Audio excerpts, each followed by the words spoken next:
सिरी चंद्रशेखर, शिव शक्ति में आप सभी का स्वागत है। जैसे आप देखें, ये इंटरनेशनल बाइबल व्यापारियों का एक संगठन जो पूरे भारत को एक ईसाई देश बनाने के लिए कैसे दिन रात काम कर रही है। ये कहते हैं कि पूरे दुनिया में 1/4 लोग यीशु को स्वीकार किए हैं।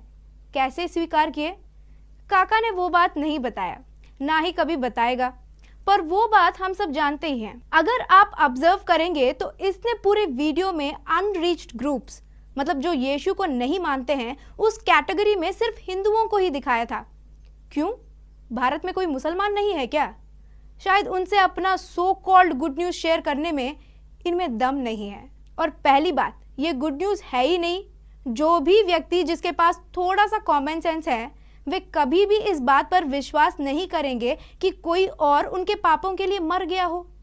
और ऊपर से अगर हम इस फेरी टेल को नहीं मानेंगे तो इनका बाइबल गॉड हमें ले जाकर नरक में फेंकेगा।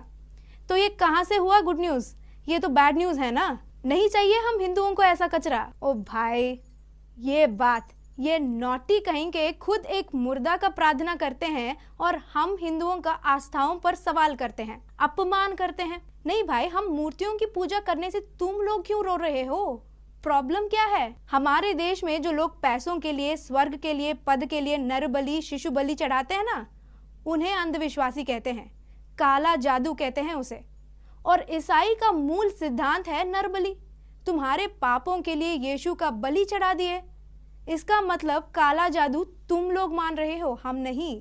सच बताएं तो वैसे अंधविश्वासी इन पादरियों से बेहतर हैं। वो ये सब चीजें सिर्फ खुद के लिए करते हैं, दूसरों को नहीं कहते हैं कि अगर आप लोग इस नरबलि को एक्सेप्ट नहीं करेंगे तो सदा नरक में जाओगे। इस वीडियो की शुरुआत में ही मैं आपको बता देना चाहता हूं कि आप कहीं से भी इस वीडियो को देख रहे हैं, आप कोई भी धर्म को मानने वाले हो, मैं इस वीडियो के माध्यम से किसी को भी उनके धर्म को या उनके मजहब को कोई भी ठेस पहुंचाना नहीं चाहता हूं। तो कृपया जो वीडियो में बातें करूंगा, आपको वचन से बातें करूंगा। इंटरनेशनल बाइबल ऑर्गेनाइजेशन कैसे मसीहत को बढ़ा रहा है, तो इन्होंने यह बताया। आगे इन्होंने इस वीडियो में ये भी कहा कि कैसे सिर्फ मसीहत हिंदुओं के बीच में सेवकाई कर रही है। वो जाके बताती है कि यीशु मसीह परमेश्वर है। श्री चंद्रन जी इस वीडियो में कहती हैं कि मसीहत 1/4 देश में फैला हुआ है, वे इस बात को नहीं मानती। लेकिन मैं उनको बताना चाहता हूं कि पूरे संसार में मसीहत ही सबसे ज़्यादा बड़ा धर्म है और यही पूरे दुनिया में फैला हुआ। आप कहीं भी जाकर इस गूगल में भी आप सर्च करते हो तो आपको दिखा देगा कि सबसे बड़ा धर्म कौन सा है, तो आपको दिखाएगा कि ईसाईयत यानी मसीहत ही सबसे बड़ा धर्म है। और आप मोहतरमा पूछती है कि मसीहत कैसे बढ़ा, तो इसका जवाब मैं आपको देता हूँ। क्योंकि मसीहत का जो दीवार है उसकी बुनियाद सच्चाई है और परमेश्वर सच्चा है। इन्होंने इस वीडियो में आगे ये भी बताया कि हम मसीही लोग परमेश्वर के वचन को सिर्फ हिंदुओं के बीच में सेवकाई करते हैं। तो मोहतरमा आपको गलतफहमी हो रही है। आइए हम सबसे पहले एक वचन देखें, मत्ती 28 अध्याय उसका 18, 19 और 20 पद। यीशु ने उनके पास आकर कहा कि स्वर्ग और पृथ्वी का सारा अधिकार मुझे दिया गया है, इसलिए तुम जाकर सब जातियों के लोगों को चेला बनाओ और उन्हें पिता, पुत्र, पवित्र आत्मा के नाम से बपतिस्मा दो और उन्हें सब बातें जो मैंने तुम्हें आज्ञा दी है मानना सिखाओ, और देखो मैं जगत के अंत तक सदैव तुम्हारे संग हूँ। तो यीशु मसीह ने इस वचन में हमें सिखाया कि तुम जाकर पूरे पृथ्वी में परमेश्वर का वचन का प्रचार करो। यही परमेश्वर का आज्ञा के अनुसार हम करते हैं और ये हमें करने से कोई रोक नहीं सकता, क्योंकि हमें यह संविधान में हमें अधिकार देता है कि अपने धर्म का प्रचार कर सकते हैं। धर्म की स्वतंत्रता हम सभी के पास है। और आप यदि आज नज़र उठाकर देखें तो आप संसार के एक भी कोना नहीं पाओगे जहाँ पर मसीहत नहीं है। इन्होंने इस वीडियो में बताया कि यीशु मसीह मुर्दा है, जो कि बिल्कुल सही नहीं है। परमेश्वर के वचन के अनुसार यीशु मसीह मनुष्य के रूप में धरती पर आए।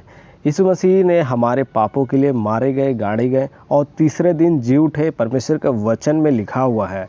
मैं आपको बता देना चाहता हूँ कि यीशु मसीह आज भी जीवित है और जी उठने के बाद यीशु मसीह 40 दिन तक इस धरती पर रहे थे। उसके बाद वो स्वर्ग में उठा लिए गए और यीशु मसीह फिर से दोबारा इस दुनिया में आने वाले हैं। जो कोई उन पर विश्वास करता है कि यीशु मसीह मारा गया, गाड़ा गया और तीसरे दिन जी उठा, परमेश्वर उनको अनंत जीवन देता है। परमेश्वर उसे अपने राज्य में ले जाएंगे। और हमें हिंदुओं की या फिर किसी भी धर्म की उनके रीति रिवाज, उनके से कोई आपत्ति नहीं है। आप अपने धर्म का जो नियम है उसको पालन करते रहिए, लेकिन हमारा जो कर्तव्य है सच्चाई आपको बताना। हमारा गुड न्यूज़ जो यीशु मसीह ने हमें दिया, यीशु मसीह ही सच्चा है परमेश्वर है। उन्होंने कहा कि मार्ग, सत्य और जीवन मैं हूँ, बिना मेरे द्वारा कोई परमेश्वर के पास नहीं पहुँच सकता। और ये सच्चाई है, आप मानो या ना मानो। और परमेश्वर ने इस जगत से ऐसा प्रेम किया कि उसने अपना एकलौता पुत्र को दे दिया, ताकि जो कोई उस पर विश्वास करे वह नष्ट ना हो परंतु अनंत जीवन पाए। पूर्व काल में हम देखते हैं कि लोग बलि चढ़ाते थे पापों से छुटकारा के लिए, वो आज भी बहुत लोग करते हैं। लेकिन यीशु मसीह के आने के बाद ये सारी चीज़ें बदल गई। आज हमें बलि करने की आवश्यकता नहीं है, क्योंकि पाप से छुटकारा का एक ही उपाय है, वो लहू।